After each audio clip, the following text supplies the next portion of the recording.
हिंदू धर्म में जितना महत्व कांवड़ यात्रा का है, उतना ही महत्व इस्लाम को मानने वाले लोगों के लिए नमाज अदा करने का है। दोनों ही धर्म इसी हिंदुस्तान में अपनी अपनी मान्यताओं का पालन करते हैं, लेकिन इसी देश में कुछ ऐसे बयानवीर हैं जो दोनों धर्मों के बीच के सौहार्द को भड़काने की कोशिश में लगे रहते हैं। और इनमें से एक नाम है मौलाना तौकीर रजा, जिन्होंने अब कांवड़ और नमाज को लेकर नया भड़काऊ बयान दिया है। अब सवाल यह है कि सावन के इस पावन महीने में इस तरह का जहरीला बयान देकर तौकीर रजा आखिर क्यों माहौल खराब करने की कोशिश में जुटे हैं।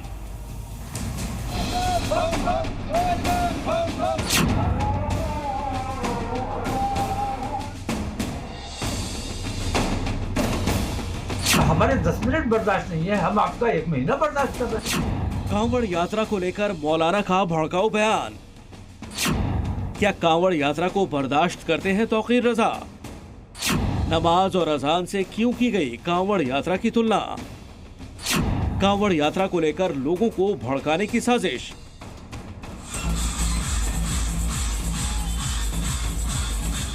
तो कांवड़ यात्रा को लेकर विवादित बयानों की फहरिस्त में एक और बयान की एंट्री हो गई है। सामूहिक धर्म परिवर्तन का ऐलान कर पलटने वाले जनाब तौकीर रजा ने जताई है। कांवड़ यात्रा को लेकर यूपी सरकार को निशाने पर लिया, कहा हम पूरे महीने कांवड़ यात्रा को बर्दाश्त करते हैं, आपसे 10 मिनट का नमाज बर्दाश्त नहीं होता। 10 मिनट की नमाज आपको तकलीफ पहुंचाती है, 5 मिनट की अजान आपको तकलीफ पहुंचाती है, लेकिन पूरे महीने का कांवड़, पूरी व्यवस्था बदल दी जाती है, पूरे रास्ते बदल दिए जाते हैं, रास्ते बंद कर दिए जाते हैं। ये न्याय है या अन्याय? सावन की पहली तारीख से ही विवादित बयानों का दौर जारी है। कांवड़ मार्ग पर नेम प्लेट के फैसले का खूब हंगामा हुआ। सुप्रीम कोर्ट के फैसले के बाद मुद्दा शांत हुए बमुश्किल 1 हफ्ता ही बीता था कि तौकीर रजा को सदियों पुरानी परंपरा आहत कर गई। कांवड़ियों के लिए किए जाने वाले इंतजाम से दिक्कतें आने लगी। इन्हें कांवड़ के नाम पर रास्ते बंद कर देते हैं, हाईवे जाम कर देते हैं। 10 मिनट में और 1 महीने में कितना बड़ा अंतर है भाई। तो आपको हमारे 10 मिनट बर्दाश्त नहीं है, हम आपका 1 महीना बर्दाश्त कर रहे हैं। हिंदू तुष्टीकरण का काम किया जा रहा है, सरकारी पैसा तमाम धार्मिक कार्यों पर खर्च किया जा रहा है। ये अन्याय है, इसके खिलाफ तमाम हिंदुओं को भी इसके खिलाफ आवाज उठानी चाहिए। तौकीर रजा के इस भड़काऊ बयान का मुद्दा जी न्यूज के कांवड़ समागम में भी उठा। हिंदू धर्मगुरुओं ने जहां इसे समाज के लिए गलत बताया, तो वहीं मुस्लिम स्कॉलरों ने तौकीर रजा के इस बयान से किनारा कर लिया। जैसे अभी ये कह रहे थे, हम तो हिंदू भाइयों को बुलाते हैं, उनको कावड़ में उनका स्वागत करते हैं, अच्छी बात है, करिए, लेकिन उससे पहले उनको रोकिए जो हमारे धर्म को भ्रष्ट करने की प्लानिंग करते हैं, उनके खिलाफ इनको पहले बोलना चाहिए। तौकीर रजा ने कोई पहली दफा ऐसा बयान नहीं दिया। ये वही तौकीर रजा हैं जो कभी दिल्ली के जहांगीरपुरी में हिंसा के बाद देश में महाभारत की चेतावनी देते हैं, आजम खान को जेल भेजे जाने पर सरकार से हिसाब बराबर करने की बात करते हैं, सीएए वापस नहीं लेने पर गलियों में खून बहाने की धमकी देते हैं, बांग्लादेशी लेखिका तस्लीमा नसरीन के खिलाफ फतवा जारी कर सिर काट कर लाने वाले के लिए 5 लाख के इनाम का ऐलान करते हैं। और अब तौकीर रजा कांवड़ यात्रा और नमाज को लेकर नफरती बयान दे रहे हैं। एक तरफ तौकीर रजा है तो दूसरी तरफ असदुद्दीन ओवैसी। कांवड़ यात्रा में लगे दुकानों पर सुप्रीम कोर्ट का फैसला आ चुका है, लेकिन ओवैसी कांवड़ के बहाने अब यूपी सरकार की तुलना हिटलर से कर रहे हैं। वो हिटलर के उस फैसले की याद को ताज़ा करता है और हमारे भारत के आईन की दफा 17 ये कहती है कि कोई भी किसी भी किस्म से अनटचेबिलिटी को उसको फरोग नहीं देगा।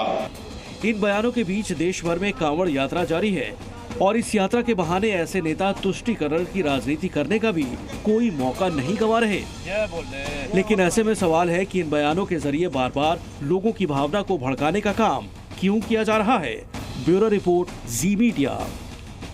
कांवड़ यात्रा में राजनीति सिर्फ बयानों पर नहीं है, बल्कि नाम और खान पान पर भी है। दरअसल कांवड़ यात्रा पर निकलने वाले श्रद्धालु आस्था, समर्पण और त्याग के जरिए महादेव को खुश करने की कोशिश करते हैं। यूपी सरकार की तरफ से इसी को ध्यान में रखते हुए दुकानों पर नेम प्लेट लगाने का आदेश दिया था और अब मुजफ्फरनगर में नॉनवेज की बिक्री करने वाले दुकानदारों ने अपनी दुकानों को पर्दे से ढक दिया है। हालांकि इसके लिए प्रशासन की तरफ से कोई आदेश जारी नहीं हुआ था। फिर क्या है यह पूरा मामला, देखते हैं इस रिपोर्ट में।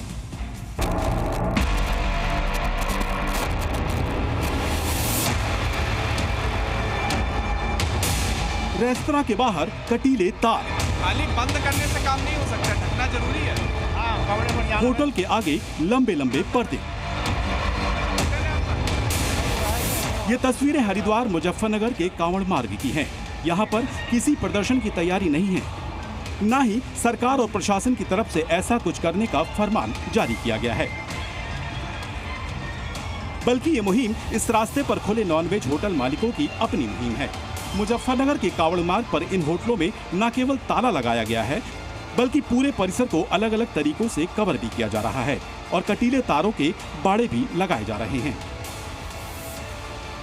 देखिए, मुजफ्फरनगर में होटलों पर किस तरह से बाड़बंदी हुई पड़ी है, उसकी एक और तस्वीर आपको दिखाते हैं। आप देखिए, ये मुजफ्फरनगर का 9 ढाबा है। ढाबा बंद है क्योंकि नॉनवेज के जितने भी ढाबे हैं उन सभी के ऊपर ताला लटका पड़ा है। ताले की तो तस्वीर आप देख सकते हैं। लेकिन अब हो क्या रहा है कि कहीं पर पर्दों से तो कहीं पर यहाँ पर आप देखिए कि किस तरह से कटीले तारों से इस पूरे होटल को इस तरह से ब्लॉक किया गया है और होटल मालिक ने ही इसे इस तरह से ऐसे बल्लियों के सहारे और कटीले तारों के सहारे ऐसे इसको ब्लॉक किया है। जिस होटल की कटीले तारों से बाड़ेबंदी की गई है, वहीं पास में हमें एक और दुकान मिली। दुकानदार ने कांवड़िया और प्रशासन दोनों से ही सहयोग की बात कही। हाँ, सुरक्षा के लिए, ताकि कोई चोरी चारी सामान वामान न लेके जावे, रात बेरात यहाँ से निकाले। दरअसल कांवड़ मार्ग पर किसी भी तरह के नॉनवेज प्रोडक्ट की बिक्री पर पाबंदी है। सरकार की तरफ से श्रद्धालुओं की आस्था का ख्याल रखते हुए ये फैसला लिया गया, जिसके बाद न केवल नॉनवेज बेचने वाले दुकानों को बंद किया गया, बल्कि उन्हें ढक कर रखा गया है, ताकि कांवड़ मार्ग पर चलने वाले श्रद्धालुओं की भावनाएं आहत न हो। देखिए, कांवड़ के मौके पर मुजफ्फरनगर के कई ऐसे रेस्टोरेंट हैं, ढाबे हैं जिन्हें बंद कर दिया गया है। तो आपको कुछ तस्वीर दिखाते हैं। सबसे पहले तो आप ये देखिए, ये है प्लेजरा रेस्टोरेंट, ये भी बंद है, ताला लगा हुआ है। और ये आप देखिए कि पूरे इस रेस्टोरेंट को यहाँ से आप देखिए कि पर्दे से पूरी तरह से ढक दिया गया है। वहीं कुछ और स्थानीय लोगों का कहना है कि हर साल कांवड़ यात्रा के दौरान इसी तरह नॉनवेज दुकानों को ढक दिया जाता है। हर बारी बंद करते हैं। अच्छा, पर्दे से हर साल ढकते हैं या मतलब पर्दे से क्यों ढका है? हर साल ही ढकते हैं। क्या मतलब मालिकों का आदेश है। दरअसल सावन की शुरुआत में दुकानों पर नेम प्लेट को लेकर जबरदस्त बवाल हुआ था।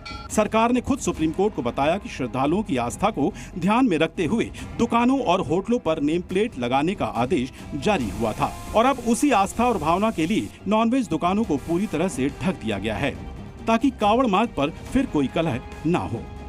देखिए, इस वक्त हम लोग मुजफ्फरनगर के चिकन फूड पॉइंट पर मौजूद हैं और चिकन फूड पॉइंट की आप स्थिति देखिए कि यहाँ पे होटल को ना सिर्फ बंद किया गया है, बल्कि पूरे होटल को इस तरह से काला कपड़ा और ये सफ़ेद कपड़ा डालकर ढका भी गया है और बोर्ड को हटा दिया गया है। तो देखिए, ये स्थिति है यहाँ पर कि होटलों के बाहर से लोगों ने बोर्ड भी हटा रखे हैं और इस तरह से इसे ढक भी रखा है। ये तस्वीर है यहाँ पर मुजफ्फरनगर में। शिवांक मिश्रा, जी मीडिया, मुजफ्फरनगर। समाजवादी पार्टी ने 2027 में होने वाले विधानसभा चुनाव को देखते हुए एक बड़ा दांव चल दिया है। अखिलेश यादव ने आज विधायक दल की बैठक में यूपी विधानसभा के नेता प्रतिपक्ष के तौर पर माता प्रसाद पांडे के नाम पर मोहर लगा दी है। पीडीए यानी कि पिछड़ा दलित अल्पसंख्यक फॉर्मूले की कामयाबी के बाद अगड़ों को अपने पाले में लाने के लिए इसे अखिलेश का ब्राह्मण कार्ड माना जा रहा है।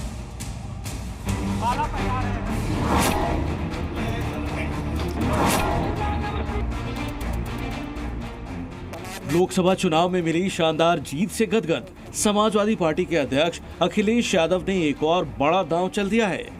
ये दांव 2027 में होने वाले यूपी विधानसभा चुनाव को ध्यान में रखते हुए चला गया है, जिसमें समाजवादी पार्टी की तरफ से यूपी विधानसभा में माता प्रसाद पांडे को नेता प्रतिपक्ष बनाया गया है।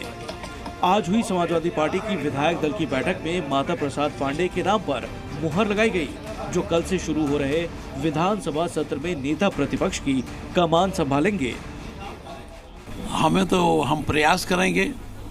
अब राष्ट्रीय अध्यक्ष जिस तरह से कर गए हैं, हम उसी रास्ते पर चलने की कोशिश करेंगे। इससे पहले नेता प्रतिपक्ष की रेस में समाजवादी पार्टी की तरफ से कई नाम चल रहे थे, जिनमें शिवपाल यादव, इंद्रजीत सरोज, राम अचल राजभर और तूफानी सरोज का नाम शुमार था। लेकिन फाइनल मुहर माता प्रसाद पांडे के नाम पर लगी। माता प्रसाद यूपी की राजनीति में कद्दावर नेता की पहचान रखते हैं और वो अखिलेश यादव के साथ ही मुलायम सिंह यादव के भी करीबी थे। माता प्रसाद पांडे समाजवादी पार्टी के बड़े ब्राह्मण चेहरे के रूप में जाने जाते हैं। पूर्वांचल की राजनीति में माता प्रसाद का बड़ा रसूख है। माता प्रसाद 7 बार विधायक का चुनाव जीते। मौजूदा वक्त में वो सिद्धार्थ नगर की इटावा से विधायक हैं। 2012 में वो यूपी विधानसभा के अध्यक्ष रहे। मनोज पांडे जो सपा के विधायक है, उन्होंने सपा से बगावत कर ली थी। ऐसे में ब्राह्मण चेहरे के तौर पर माता प्रसाद पांडे को नेता विपक्ष बनाकर सीधे तौर पर अब सपा ने ब्राह्मण कार्ड खेलते हुए उत्तर प्रदेश में सवर्णों की राजनीति भी शुरू कर दी है। माता प्रसाद पांडे को नेता प्रतिपक्ष बनाए जाने की सबसे बड़ी वजह अखिलेश यादव का ब्राह्मण कार्ड है। यूपी में ब्राह्मणों की आबादी 12% से ज्यादा है और अखिलेश की कोशिश है कि वो इस बार ब्राह्मणों को भी अपने पाले में ले आएं। इससे पहले लोकसभा चुनाव में अखिलेश का पीडीएफ फॉर्मूला कामयाब रहा था। पिछड़े और दलितों ने बड़ी संख्या में समाजवादी पार्टी को वोट दिया था, जबकि अगड़ी जातियों का वोट बीजेपी को मिला था।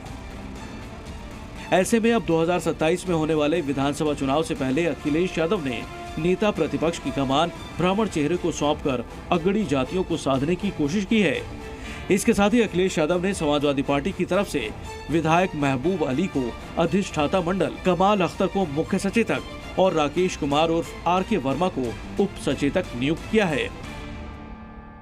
वरिष्ठता के क्रम में वो उच्च स्थान पर हैं और उनके सम्मान में भी और उनके अनुभव को देखते हुए जिस तरीके से उन्होंने उत्तर प्रदेश की विधानसभा में विभिन्न पदों पर रह करके अपनी जिम्मेदारियों का निर्वहन किया है, उसे देखते हुए आज नेता प्रतिपक्ष की उन्हें जिम्मेदारी दी गई है। वहीं कल से यूपी विधानसभा का सत्र भी शुरू हो रहा है, जिसे लेकर समाजवादी पार्टी योगी सरकार को घेरने की तैयारी में जुटी है। बताया जा रहा है कि बाढ़, बेरोजगारी, महंगाई, किसान और कानून व्यवस्था के मुद्दे पर समाजवादी पार्टी आक्रामक होगी। वहीं आज हुई बैठक में विधानसभा सत्र की रणनीति पर भी बातचीत हुई।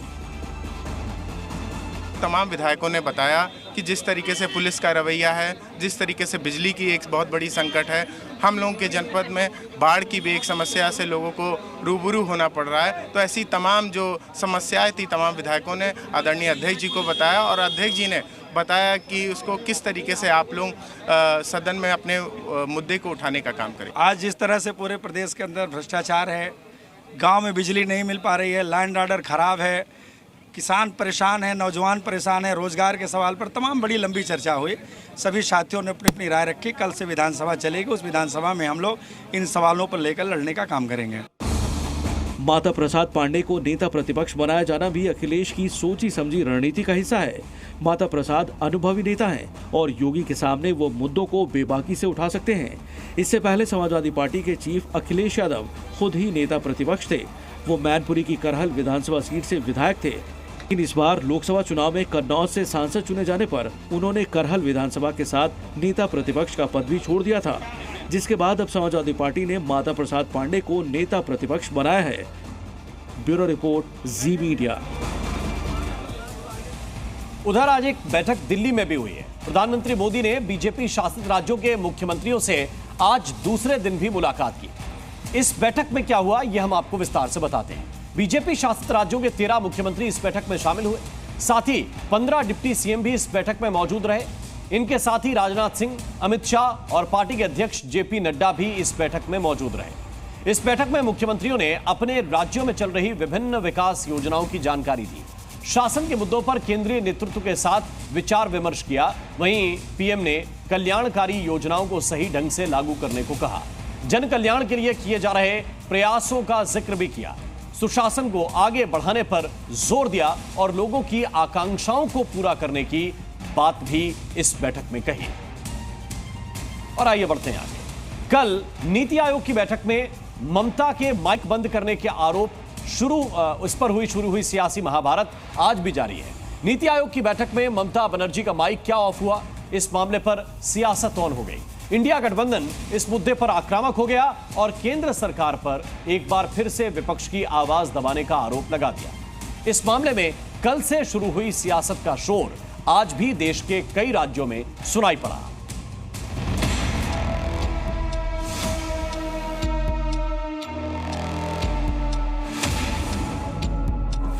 नीति आयोग की बैठक में ममता बनर्जी का माइक ऑफ होते ही इस मामले में सियासत ऑन हो गई। पीएम मोदी की अध्यक्षता में हो रही बैठक को बीच में ही छोड़कर ममता बनर्जी निकल आई और इसके बाद से मामले पर जो राजनीति शुरू हुई वो थमने का नाम नहीं ले रही। ममता और गठबंधन में शामिल दलों ने केंद्र सरकार पर विपक्ष की आवाज दबाने का एक बार फिर आरोप लगा दिया, तो वहीं एनडीए में शामिल दलों ने भी गठबंधन के दावों को झूठा और बेबुनियाद करार दिया। कहते हैं कि सियासत में मुद्दों की कमी नहीं, पक्ष हो या विपक्ष, जिसके हाथ जो मौका लगा उसी पर सियासत तेज हो जाती है। इस बार मुद्दा माइक का है, मुद्दा माइक पर अपनी बात रखने का है, मुद्दा माइक ऑफ होने का है। ममता बनर्जी ने जहां इसे अपना अपमान बताया तो उनकी पार्टी के सहयोगी दलों ने भी इस पर सियासत चमकाने में देर नहीं लगाई। नहीं, यही ना डिस्क्रिमिनेशन है। आप किसी भी जो आपके संघीय ढांचे में सभी राज्यों का समान सम्मान है, लेकिन आप किसी खास राज्य के खास मुख्यमंत्री से बातें करते हैं, उनसे कंसल्टेशन करते हैं, उनकी बातों को सुनते हैं। और ममता दीदी चूंकि बड़ा व्यक्तिगत सवाल उठा रही थी तो आप अचानक उनका माइक बंद कर दिया, तो किसी को बुलाकर इस प्रकार का आप बेइज्जत करेंगे तो कौन वहां पर रहेगा। कांग्रेस भी इस मुद्दे पर पीछे नहीं रही। ममता के बहाने केंद्र को घेरते हुए कांग्रेस नेताओं ने भी विपक्ष के बोलने की आजादी को खत्म करने का आरोप लगा दिया। माइक बंद का आरोप लगाया ममता बनर्जी ने नीति आयोग की बैठक। तो ये गलत बात है कि इस तरह से मुख्यमंत्रियों के माइक बंद कर दिया जाए, मुख्यमंत्रियों की बात न सुनी जाए। हम भी योजना मंत्री रहे हैं, योजना आयोग देखा है, हर मुख्यमंत्री की बात सुनी जाती, विपक्ष के मुख्यमंत्रियों की विशेष रूप से बात सुनी जाती, उनकी समस्याएं अगर वो नहीं जो है सुना रहे हैं, वो सुनना चाह रही सरकार, तो गलत है। नीति आयोग को इस बात पर ध्यान देना चाहिए। कांग्रेस भले ही इस मुद्दे पर एनडीए सरकार को घेर रही हो, लेकिन उन्हीं की पार्टी के नेताओं के बयान इससे अलग सुनाई पड़े। बंगाल कांग्रेस के प्रदेश अध्यक्ष अधीर रंजन चौधरी ने इसे ममता का सियासी हथकंडा बता दिया। नीति आयोग की बैठक में ममता बनर्जी जो कह रहे हैं, मुझे लगता है झूठ, ये सारे निहायत झूठ बोलते हैं। क्योंकि एक स्टेट की अगर कोई मुख्यमंत्री को इस तरीके की बोलने का मौका नहीं दिया जाता, बोलने की इजाजत नहीं दी जाती,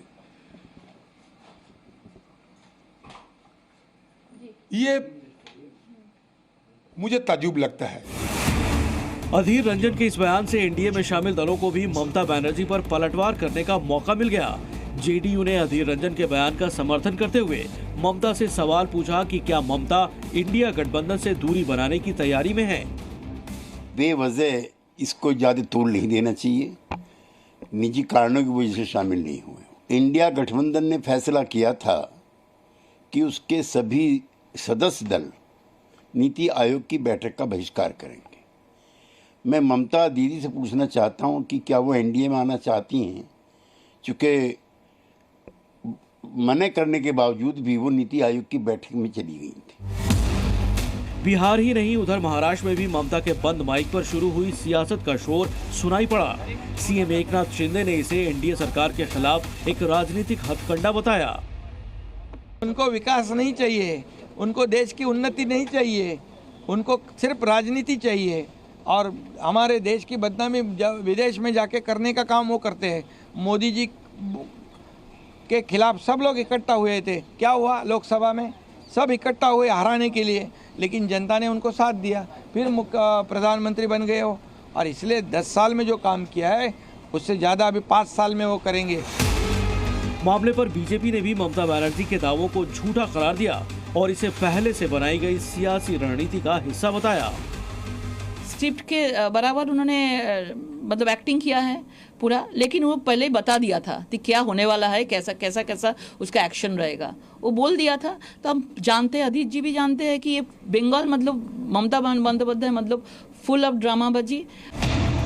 नीति आयोग की बैठक के लिए ममता बनर्जी 2 दिनों तक दिल्ली में रही, बैठक में शामिल भी हुई, लेकिन जब उन्हें जी भरकर बोलने का मौका नहीं मिला तो उन्होंने बीजेपी पर आवाज दबाने का आरोप लगा दिया। अब मामले पर राजनीति तेज है, माइक पर महाभारत जारी है, मान अपमान का मुद्दा उठ रहा है और इन सब के बीच विपक्ष के निशाने पर है केंद्र की मोदी सरकार। ब्यूरो रिपोर्ट, जी मीडिया। और आवाज दबाने का आरोप सीमा पार पीओके में भी लगता रहा है, जिसका असर ऐसा हुआ है कि बलूचिस्तान में आजादी की आवाज बुलंद हो चुकी है। लाखों की संख्या में बलोच प्रदर्शनकारी ग्वादर में प्रदर्शन कर रहे हैं, अलग बलोच राष्ट्र की मांग कर रहे हैं।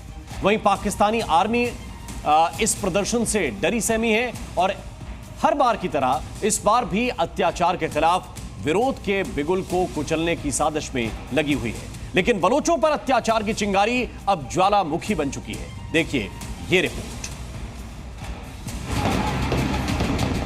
पाकिस्तान फिर टुकड़े टुकड़े होगा, ये उसी का ट्रेलर है।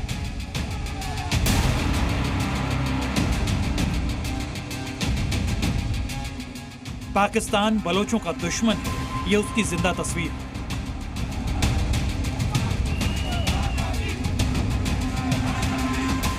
कैसे बलोचों पर जुल्म किए जाते हैं, ये उसका लाइव सबूत है।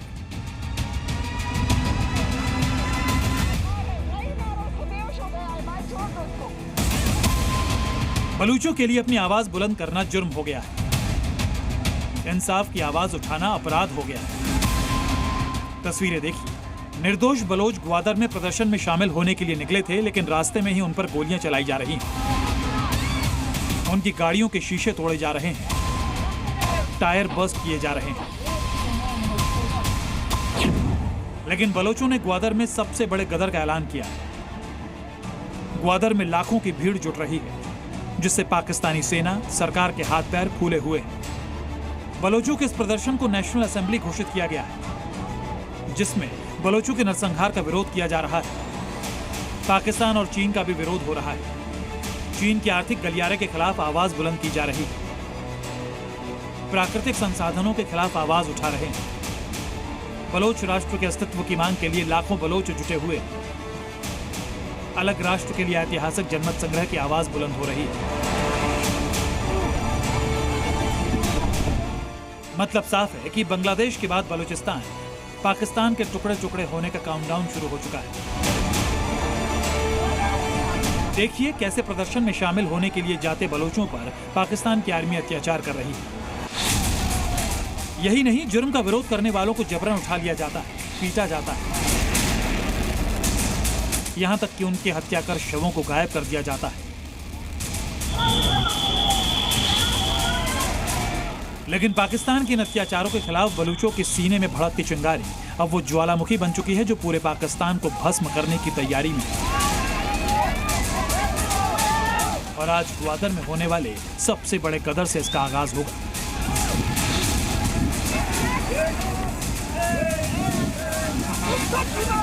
ब्यूरो रिपोर्ट, जी मीडिया।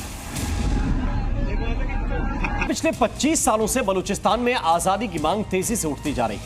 बलोच लोगों का नरसंहार, उनका शोषण, प्राकृतिक संसाधनों का दोहन होने की वजह से विरोध प्रदर्शनों का दौर तेजी से बढ़ता जा रहा है। लेकिन पाकिस्तान इस इलाके को किसी भी कीमत पर छोड़ने के लिए राजी नहीं। आखिर क्या है बलूचिस्तान का इतिहास और क्यों महत्वपूर्ण है ये पाकिस्तान और चीन के लिए, देखते हैं इस रिपोर्ट में। पाकिस्तान के अत्याचारों से बौखलाए बलूचिस्तान के लोग एक बार फिर सड़कों पर उतरकर पाकिस्तान के विरोध में प्रदर्शन कर रहे हैं। इस प्रदर्शन के जरिए बलोचों ने पाकिस्तान की हुकूमत को एक बार फिर खुली चुनौती दी है। इस आयोजन के जरिए बलोचों ने साफ कर दिया है कि वो किसी भी परिस्थिति में विनाश और नरसंहार को बर्दाश्त नहीं करेंगे। बलूचिस्तान में लंबे समय से पाकिस्तान के खिलाफ विरोध प्रदर्शन हो रहा है। वहाँ के लोग अपनी आज़ादी की मांग कर रहे हैं। चीन की तरफ से वहाँ बनाए जा रहे आर्थिक गलियारे का भी विरोध हो रहा है। बलोच लोगों का दावा है कि विकास के नाम पर उनका शोषण किया जा रहा है। आर्थिक गलियारे के नाम पर चीन पाकिस्तान के साथ मिलकर वहाँ के प्राकृतिक संसाधनों का दोहन कर रहा है, जिस पर सिर्फ बलोचों का हक है। बलूचिस्तान के इतिहास की बात की जाए तो भारत की आजादी से 3 दिन पहले 1947 में बलूचिस्तान ब्रिटिश शासन से आजाद हुआ था और ब्रिटिश सरकार के इशारे पर इसे पाकिस्तान में शामिल किया गया। बलूचिस्तान को 1970 में एक अलग प्रांत के रूप में स्थापित किया गया। ये पाकिस्तान का सबसे बड़ा और सबसे कम आबादी वाला प्रांत है। बलूचिस्तान की राजधानी क्वेटा है। बलूचिस्तान में कुल आबादी का 96% हिस्सा मुसलमान है, जबकि वहाँ हिंदुओं की आबादी 59,107 है। प्राकृतिक संसाधनों से भरपूर होने के बावजूद बलूचिस्तान पाकिस्तान का सबसे गरीब प्रांत बना हुआ है। बलोच जाति समूह जो आबादी का 1/3 हिस्सा है, पाकिस्तानी सरकार की भेदभावपूर्ण नीतियों के कारण लंबे समय से हाशिए पर है। इसी वजह से वहां लगातार विरोध प्रदर्शन हो रहा है। साल 2000 से वहां संसाधनों में बराबर हिस्सेदारी की मांग उठी, लेकिन ना तो वहां उनके लिए रोजगार के जरिए बनाए गए, ना ही वहां का विकास हुआ, जिसके बाद आजादी की मांग तेजी से उठने लगी। पाकिस्तान की सियासत में बलोच लोगों की भागीदारी की बात की जाए तो बलूचिस्तान के लिए पाकिस्तान की संसद में कुल 20 सीटें आरक्षित हैं। इनमें 16 सीटें जनरल हैं और 4 सीटें महिलाओं के लिए हैं। बलूचिस्तान की पहाड़ियों में खनिज का भंडार भी है, जिसकी वजह से पाकिस्तान इस इलाके को किसी भी हालत में आजाद करना नहीं चाहता। बलूचिस्तान पाकिस्तान का सबसे बड़ा प्रांत है, जो कुल देश के क्षेत्रफल का लगभग 43.6% है। बलूचिस्तान अपनी लंबी तटीय पट्टी के लिए जाना जाता है, जो कराची से सोनमियानी, ओरमारा, ग्वादर और ईरान तक फैली हुई है। बलूचिस्तान में सोने की कई खानें हैं। सोने के साथ ही वहां तांबे का खनिज भी भरा हुआ है। बलूचिस्तान प्राकृतिक गैस जैसे संसाधनों से समृद्ध है। सिर्फ पाकिस्तान ही नहीं, चीन भी बलूचिस्तान में सीपेक प्रोजेक्ट के जरिए वहां शोषण कर रहा है। ग्वादर बंदरगाह के जरिए चीन पूरे इलाके में अपनी पैठ बनाता जा रहा है। देश की राजधानी दिल्ली में शनिवार शाम को जो हुआ, उसने सिर्फ दिल्ली ही नहीं बल्कि पूरे देश को डरा दिया।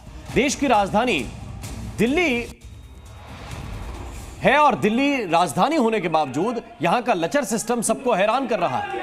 दिल्ली का old Rajendra Nagar UPSC aspirants का एक सेंटर है और ऐसी अहम जगह पर इस तरह की जो घटना हो रही है वो बहुत ही शर्मनाक है। हादसे से जुड़ी हुई इन 4 तस्वीरों को इस वक्त आप देख रहे हैं।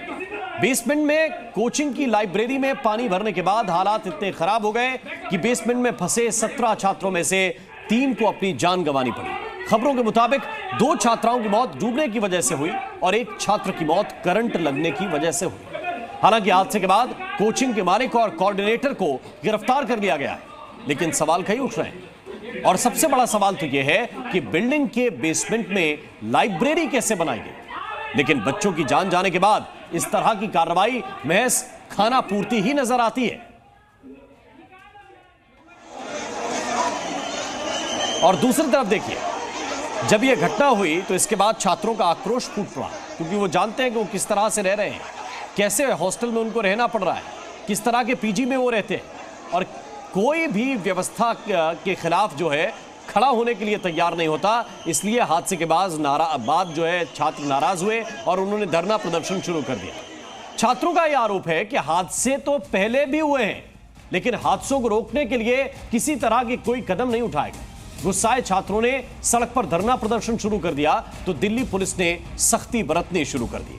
पुलिस ने नाराज छात्रों को जबरदस्ती धरने से उठाया।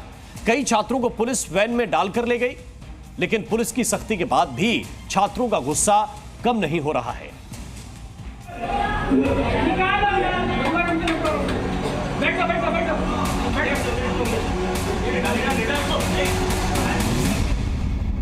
शर्म, शर्म और सिर्फ शर्म।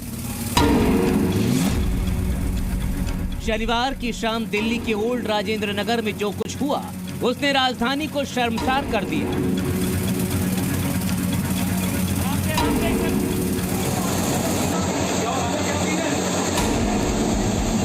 राजधानी को झीलों का शहर बनाने का सपना दिखाने वाली दिल्ली सरकार शर्मसार है।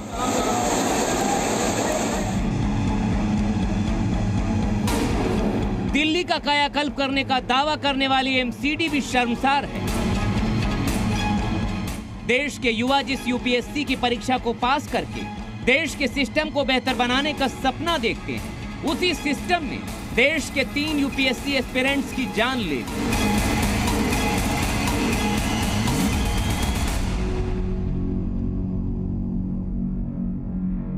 श्रेया यादव उम्र 25 साल, तानिया सोनी उम्र 25 साल, नेविन डाल्विन उम्र 28 साल। दिल्ली के ओल्ड राजेंद्र नगर के राव आईएएस कोचिंग सेंटर में पढ़ने वाले इन तीनों यूपीएससी एस्पिरेंट्स की जान बारिश के पानी ने ले ली। जी हां, बारिश के पानी ने। बच्चों की मौत की वजह पर आपको यकीन नहीं आ रहा तो पूरी डिटेल को ध्यान से सुनिए और देखिए। दरअसल दिल्ली में शनिवार शाम को हुई बारिश के चलते ओल्ड राजेंद्र नगर के राव आईएएस कोचिंग सेंटर के बेसमेंट में पानी भर गया। बेसमेंट में कोचिंग सेंटर की लाइब्रेरी थी, जहां हादसे के वक्त 17 बच्चे हर रोज की तरह अपनी तैयारी में मशगूल थे। बारिश का पानी भरने से बिल्डिंग में पावर कट के कारण बेसमेंट में बनी लाइब्रेरी का बायोमेट्रिक गेट जाम हो गया। स्टूडेंट अंधेरे में लाइब्रेरी के अंदर फंस गए और पानी का प्रेशर बढ़ने से पानी बेसमेंट में तेजी से भरता चला गया। पुलिस के मुताबिक शाम 7 बजे सूचना के बाद एनडीआरएफ को बुलाया गया, लेकिन 3 स्टूडेंट्स को बचाया नहीं जा सका। मौके पर मौजूद लोगों के मुताबिक बहाव इतना तेज था कि सीढ़ियां चढ़ना मुश्किल था। कुछ सेकंड में ही घुटनों तक पानी भर गया। ऐसे में स्टूडेंट्स बेंच पर खड़े हो गए। महज 2 से 3 मिनट में पूरे बेसमेंट में 10 से 12 फीट तक पानी भर गया। बाद में बच्चों को बचाने के लिए रस्सियां फेंकी गई, लेकिन पानी इतना ज्यादा गंदा था इसलिए अंधेरे में रस्सियां दिखाई ही नहीं दी। ओल्ड राजेंद्र नगर स्थित कोचिंग सेंटर है। आपको पहले तस्वीरें दिखाएंगे। राउज आईएएस स्टडी सर्कल इधर ही बेसमेंट में इतना ज्यादा पानी भर गया कि उसमें 3 बच्चों की मौत हो गई। तस्वीरें आपको दिखा रहे हैं यहाँ पर ओल्ड राजेंद्र नगर में दिल्ली का ये जो कोचिंग सेंटर है वो बना हुआ है। जिस समय बारिश हुई 20 से 25 मिनट सिर्फ बारिश हुई होगी, जिसके बाद से बेसमेंट में इतना पानी भर गया कि 3 बच्चे वहाँ पर डूब गए। हादसे के बाद यूपी एस्पिरेंट्स में गुस्सा है। ओल्ड राजेंद्र नगर के स्टूडेंट्स ने एमसीडी के खिलाफ प्रदर्शन किया। छात्रों का कहना है एमसीडी इसे डिजास्टर बता रहा है, लेकिन ये पूरी तरह से लापरवाही का मामला है। आधे घंटे की बारिश में ही घुटने तक पानी भर जाता है और स्टूडेंट्स की मौत हो जाती है। सरकार की आंख तभी खुलती है जब कोई घटना घट जाती है। उससे पहले कुछ नहीं होता है। कुछ दिन पहले मुखर्जी नगर में हुआ, 3 दिन पहले पटेल नगर में हुआ।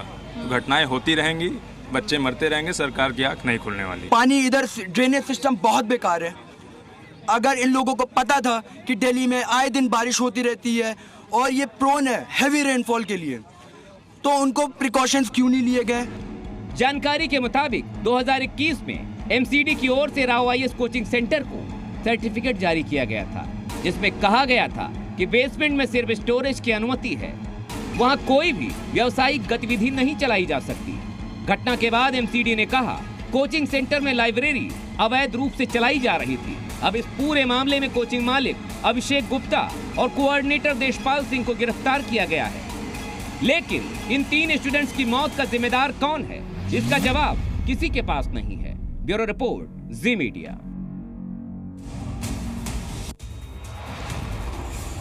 और दिल्ली के old Rajendra Nagar IAS coaching institute में 3 छात्रों की दर्दनाक मौत के बाद सरकार और प्रशासन होश में आया है और कार्रवाई की खानापूर्ति भी शुरू हो चुकी है। हादसे के बाद पुलिस और सरकार के एक्शन की अगर बात करें तो पुलिस ने बताया कि घटना को लेकर क्रिमिनल केस दर्ज कर लिया गया है। कोचिंग मालिक अभिषेक गुप्ता और कोऑर्डिनेटर देशपाल सिंह को गिरफ्तार कर लिया गया है। बीएनएस की धारा 105, 106(1), 152, 290 और 35 के तहत एफआईआर भी दर्ज की गई है। दिल्ली सरकार ने मुख्य सचिव नरेश कुमार को मजिस्ट्रेट जांच के आदेश भी दिए। दिल्ली सरकार की मंत्री आतिशी ने 24 घंटे के अंदर रिपोर्ट देने के निर्देश दिए। मेयर शैली ओबरॉय ने एमसीडी कमिश्नर को निर्देश दिया कि बेसमेंट में जो कोचिंग चल रही हैं उनके खिलाफ सख्त कार्रवाई की जाए। जिम्मेदार एमसीडी अधिकारियों पर जांच होनी चाहिए, यह भी कहा गया। दिल्ली की मेयर शैली ओबरॉय ने एमसीडी कमिश्नर को जांच के आदेश दिए। साथ ही उन सभी कोचिंग सेंटर के खिलाफ कार्रवाई करने की बात कही जा रही है जो बेसमेंट में व्यावसायिक गतिविधियां चला रहे हैं। मेयर की तरफ से एमसीडी के जिम्मेदार अधिकारियों की तत्काल जांच की बात भी कही गई है।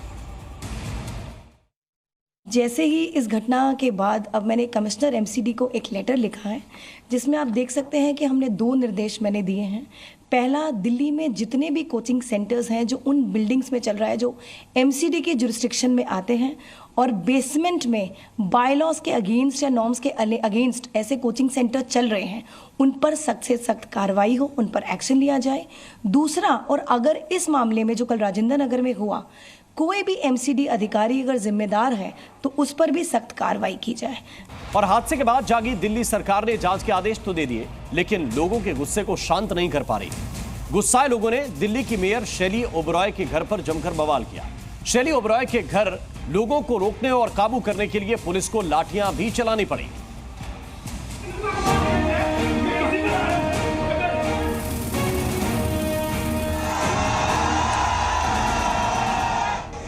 राजधानी दिल्ली के कोचिंग सेंटर बेसमेंट में डूबने से 3 छात्रों की मौत हुई तो इस पर राजनीति भी शामिल हो गई। जिस सिस्टम ने इन छात्रों की जान ली, वही सिस्टम अब अपना दुख जताने, सांत्वना देने पहुंच रहा है। हादसे के बाद धरना प्रदर्शन कर रहे छात्रों से मिलने आम आदमी पार्टी की सांसद स्वाति मालीवाल मौके पर पहुंची। दिल्ली सरकार से मनमुटाव के चलते स्वाति मालीवाल ने अपनी ही सरकार के खिलाफ जांच और एफआईआर की बात कह दी। सरकार के मंत्रियों की और जो एमसीडी के मेयर हैं और काउंसलर हैं और एमएलए हैं जो दिल्ली सरकार के, उनकी पूरी जिम्मेदारी बनती है। वो अपनी आंखें ऐसे मोड़ नहीं सकते। कितनी शर्म की बात है। वहीं दिल्ली से सांसद मनोज तिवारी ने इस हादसे को हत्या बताते हुए केजरीवाल सरकार को गुनहगार ठहरा दिया। कैसी संवेदनहीन हो गई है अरविंद केजरीवाल की सरकार। बारिश के पहले नाले नहीं साफ कराते। कितना बड़ा खतरा है। हम हत्या की श्रेणी में रख रहे हैं, ये हत्या है।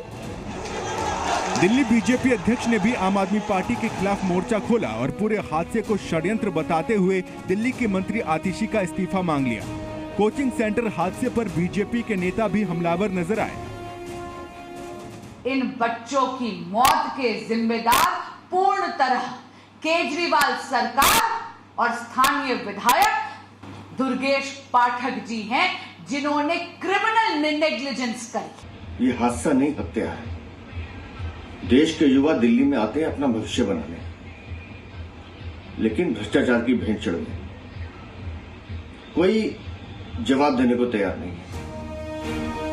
दिल्ली में हुए दर्दनाक हादसे के बाद कांग्रेस की तरफ से भी प्रतिक्रिया सामने आई। कांग्रेस महासचिव प्रियंका गांधी ने ट्वीट करते हुए लिखा कि दिल्ली के कोचिंग के बेसमेंट में पानी भरने से 3 छात्रों की मृत्यु की घटना हृदय विदारक है। दिवंगत आत्माओं एवं शोकाकुल परिजनों के लिए ईश्वर से प्रार्थना करती हूँ। हाल ही में पटेल नगर में एक छात्र की करंट लगने से मौत हो गई थी। ये लापरवाही और अव्यवस्था की पराकाष्ठा है कि जो बच्चे दूर दूर से यहाँ अपने सपने पूरे करने के लिए आते हैं, उनकी जिंदगी भी उनसे छिन रही है। ये आपराधिक और गैर जिम्मेदाराना है। इसकी जवाबदेही तय होनी चाहिए और सबसे जरूरी है कि जिन इलाकों में प्रतियोगी छात्र रहते हैं, वहाँ से हर वो निर्माण, हर गतिविधि जो अवैध और जानलेवा है, उसे दुरुस्त करना चाहिए। प्रतिक्रिया राहुल गांधी की तरफ से भी आई। राहुल गांधी ने हादसे पर दुख जताते हुए सिस्टम को कटघरे में खड़ा कर दिया। दिल्ली की एक बिल्डिंग के बेसमेंट में पानी भर जाने के कारण प्रतियोगी छात्रों की मृत्यु बहुत ही दुर्भाग्यपूर्ण है। कुछ दिन पहले बारिश के दौरान बिजली का करंट लगने से एक छात्र की मृत्यु हुई थी। सभी शोकाकुल परिजनों को अपनी भावपूर्ण संवेदनाएं व्यक्त करता हूं। इंफ्रास्ट्रक्चर का ये कॉम्प्लेक्स सिस्टम की संयुक्त असफलता है।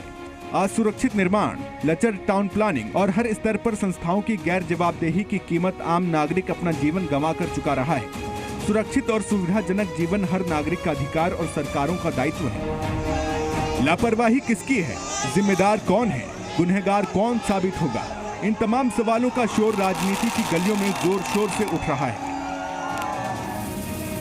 लेकिन सच्चाई यही है कि ऐसे हादसे पहले भी होते रहे हैं और एक बार फिर इस तरह के हादसों ने सिस्टम के फेलियर का भंडाफोड़ कर दिया है। ब्यूरो रिपोर्ट, जी मीडिया।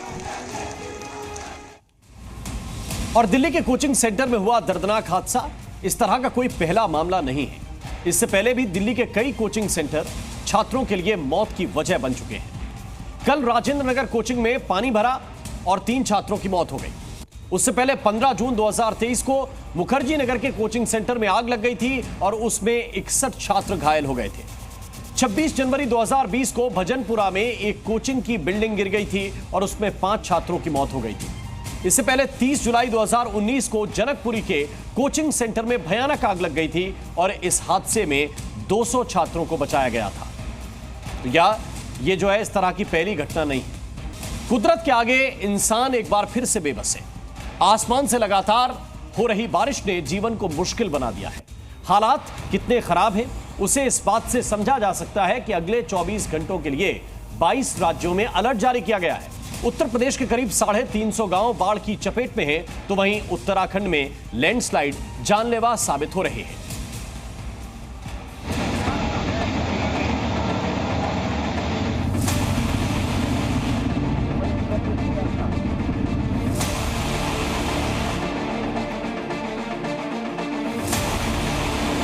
जुलाई का महीना खत्म होने को है, लेकिन मानसून की मार से आधा हिंदुस्तान परेशान है।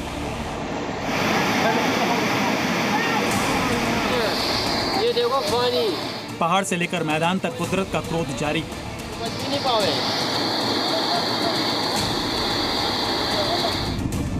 कहीं नदियां उफान पर हैं तो कहीं सड़कों पर सैलाब है।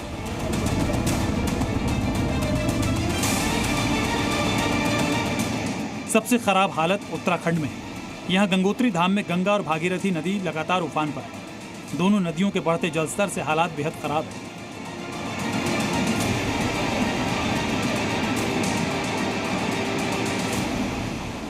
भारी बारिश के बाद गंगोत्री धाम में स्नान घाट सहित आसपास के इलाके पूरी तरह से जलमग्न हो गए हैं।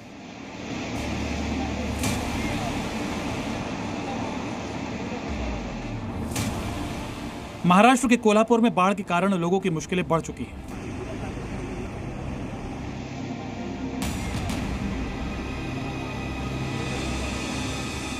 कोल्हापुर के कई गांवों में बाढ़ ने लोगों की परेशानी बढ़ा दी है। कई जगहों पर कई फीट तक पानी भर गया है। सड़कें, घर सभी जलमग्न हैं। चारों तरफ सिर्फ पानी ही पानी। बाढ़ जैसे हालात के कारण लोग पलायन करना शुरू कर चुके हैं। कुछ ऐसे ही हालात मध्य प्रदेश में भी हैं। विदिशा में बाढ़ से लोग परेशान हैं।